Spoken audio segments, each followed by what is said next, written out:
Hi friend, আগে চলেছি নতুন এক ঠিকানে।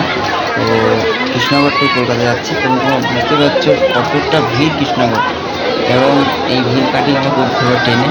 তো ফাইনালি ট্রেনের ভিতরে আমি চলে এসেছি, এবং কপাল খারাপ সিট পাইনি। কিছুটা আমার দোষে, কারণ আমি একটু লেটে এসেছিলাম।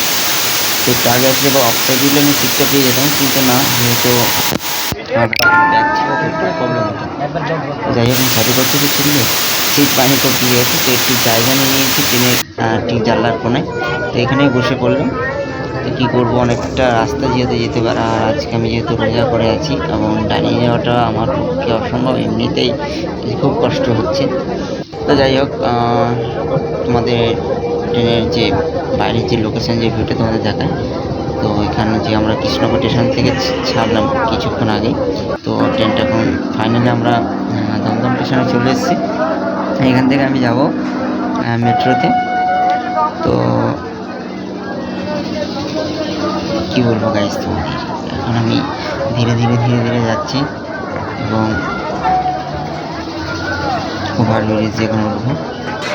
যেহেতু ভিড় অনেক, তো ফোনটাও বের করতে খুব ভয় করছে। তো এখন আমি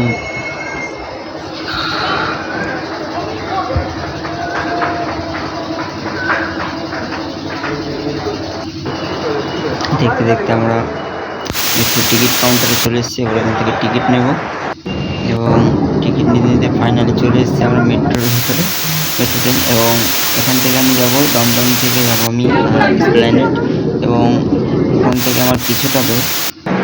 তো ফাইনালি চলে এসেছি এসপ্ল্যানেড স্টেশনে। এবার হাঁটতে হাঁটতে যাবো এখান থেকে, বেশিটা না, অল্প একটু 5 মিনিটের মতো রাস্তা। তো আমার এখন সিঁড়ি বয়ে উঠতে হবে, এবং উপরে আমি চলে এসেছি। মাথায় এত এখানে হাত দিয়ে আমি অভ্যস্ত হয়ে গেছে হাত দিয়ে দিয়ে। তো এখন যেহেতু আমি আছি ফাইনালি চলে এসেছি মার্কেটে।